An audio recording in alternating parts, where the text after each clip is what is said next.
You were not meant to be a slave to the grind. You were not meant to trade your life force for money. You can escape gravity. You can unlock your life. You got this. Let's go.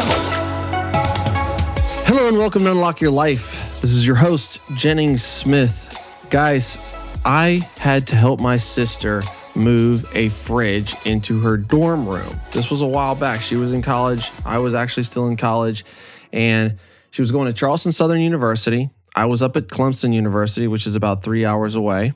And I was in town. I don't know why, but I had a pickup truck.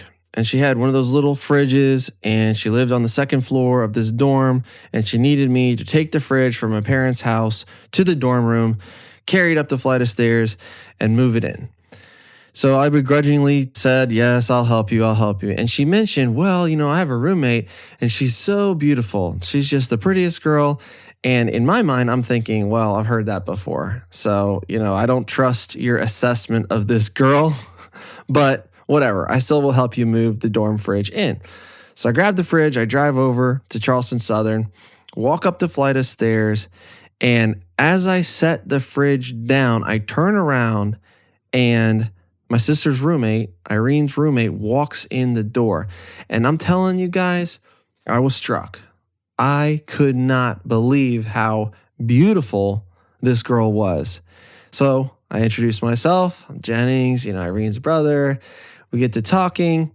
And then I ask her, well, what are you doing tonight? And Irene's going out to this little dance club bar thing that evening with some friends. And I say, well, maybe I have some time. Maybe I'll be hanging out too. Are you going to be joining Irene? Because I wanted to see more of this girl right away. And Jessica said, hey, well, I don't know. Maybe I will. I'm kind of busy. She played it cool because she was the RA of the hall. And she was saying, I might have some duties that I have to do, but if I can make it, I'll make it. Well, that evening, we go to the place. It's called JB Pivots on James Island or West Ashley somewhere. And this is like a swing shag dance club / bar. Kind of corny, but anyways, that's where they were going. And after about an hour of being there, Jessica walks in. And I'm like, yes, all right, this girl showed up. This is awesome. So I start talking to her. I don't know. I bought her a drink probably. I ended up asking her to dance. We danced, we talked, we hit it off pretty well. And that was that. I went back to Clemson, and I say that was that because I actually had a girlfriend currently at the time. I already had a girlfriend back at Clemson, but when I saw Jessica, I thought, man, that's the type of girl that I should be with. But the girlfriend I'm with now, she's nice, she's pretty as well, she's easy to get along with, she really likes me, I got a good thing going here, and after about a month or two being back up at Clemson, in my instance, God laid it on my heart. I feel like spoke to me very directly and told me to break up with this girl, the girlfriend at Clemson. And at the time, I really didn't want to. And to be frank, I wasn't really thinking about Jessica all that much at that time. I mean, I met her that one time. She'd made an impression on me, but I wasn't like head over heels in love. So I didn't really want to do that. But it was very clear to me that God was asking me to do this. And in hindsight now, it's like we didn't really have the same religious beliefs. I don't know that we were totally aligned in where we were going.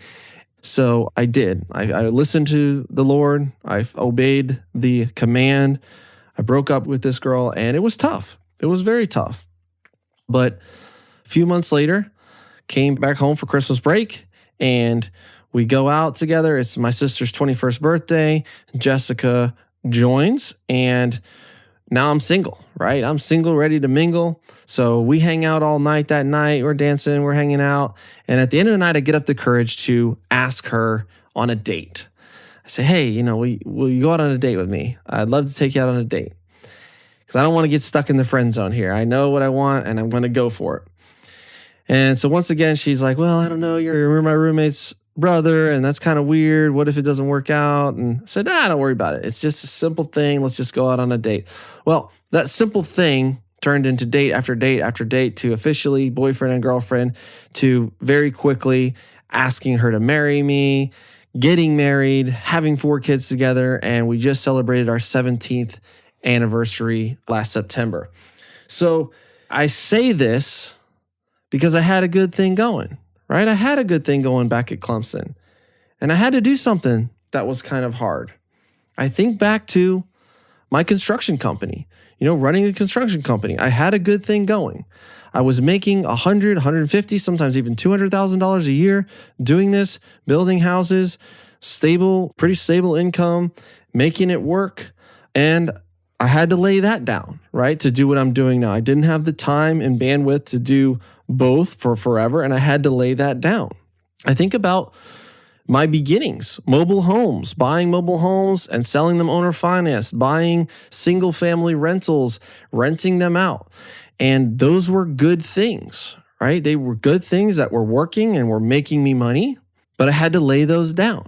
I ended up selling off all of those mobile homes, selling off those single family homes to jump into multifamily real estate and commercial real estate and running the deal room and all the things that I'm doing now. And you have to lay down what's good to get what's great. And that is so hard to do. It's so hard for people to do because it's scary. Your new life, the new life that you want, is going to cost you your old one. And I mean that in the good things and the bad things. I mean, for one, my old life, I was fat. I was out of shape. I wasn't super fat, but I was kind of fat. I was chunky. I wasn't working out. I wasn't fit. I was drinking too much. I was going out every weekend. I was wasting my weekends. I wasn't pursuing with intensity. I wasn't reading. I wasn't pouring in myself. I wasn't in any networking groups or masterminds or really learning about real estate and pursuing those things. And my new life cost me my old one. It cost me those mobile homes. It cost me those single family homes. My new life with Jessica cost me my old life with my other girlfriend. But knowing when it's the time to lay down what's good to pursue what's great is the catalyst, right? It's the thing that most people are not willing to do. And this is why you see people repeat the same year over and over and over for 10, 15, 20 years, and they call it a life, when really they're just living the same life over and over. Wake up, go to work, do a job that they don't like, get crappy pay, come home, yell at their kids, fight with their wife, go to sleep, repeat, right? This is not a life that we want. This is not a great life. And your new life is going to cost you your old life. It's going to cost you some habits. Maybe it's even going to cost you some money. Maybe even going to cost you some time and effort. When I talk to people who are interested in joining the deal room and transitioning into real estate full time, I tell them, look, it's not going to get easier first. It's going to get harder. You're going to have to burn the candle at both ends. You're going to have to make more calls. You're going to have to take some risks. You're going to have to take maybe your own capital and put it at risk. Maybe a deal goes badly or you lose earnest money. I mean, there are challenges ahead of you. It's going to get harder before it gets easier. It's going to get worse before it gets better. You're going to have to shed the old you to get to that new life that you desire. But what's the cost? What's the cost? Well, maybe the cost seems great. It was very costly to break up with that girl. I had to go through the emotional pain and turmoil and hurting her feelings and hurting my feelings and crying and all that other crap that happens with that. I had to go through the turmoil of, man, I'm selling off these rentals and what if this doesn't work with the new stuff and then I've lost the apartments and I don't have the rentals, and what if I quit the construction business and then this doesn't work out and I need to go back to the construction business but I don't have it anymore because I haven't been doing it for a couple of years and I got to start all over. There's real risk and it's really, really hard. That's the cost. But what's the cost of not doing anything? What's the cost of living that same year over and over and not making progress, never getting to that great life that you want, that you were born for, that you know you can achieve, that you know is going to be better on the other side and is going to be fun, is going to be everything you dreamed of, is going to be worth it? What's the cost of not taking that chance? Because regret is huge. Regret is super painful. And every year that goes by, those goals and dreams become harder and harder to attain because you have less of a timeline to get there. You have less of a track, right? We all have a ticking time. Like 80 years old, that's all we've got on this earth, or maybe a little bit longer, but a lot of us aren't going to even make it to 80. And so the time is ticking. And if you are not doing hard things, if you are not challenging yourself, if you're not pushing forward, are you fulfilled? Are you fulfilling your purpose? Are you really, really happy? That's the secret to life. As far as happiness goes, they found that the core secret of being happy, it isn't the money, it isn't the achievement, it's just making progress. When human beings feel like they are making progress, they will move heaven and earth to stay on track. It's when you don't feel like you're making any progress, that's when the depression sets in. That's when the anxiety sets in. That's when things become unbearable. So if you're sitting there listening to this message, you're thinking, man, things are good. Maybe things aren't even good, but if they're good, but they're not great, they're not what you know they could be, what are you going to lay down? What are you going to give up to get what you want? Who do you need to become? Because your new life will cost you your old one. All right, guys, make it a great week and unlock your life. Peace.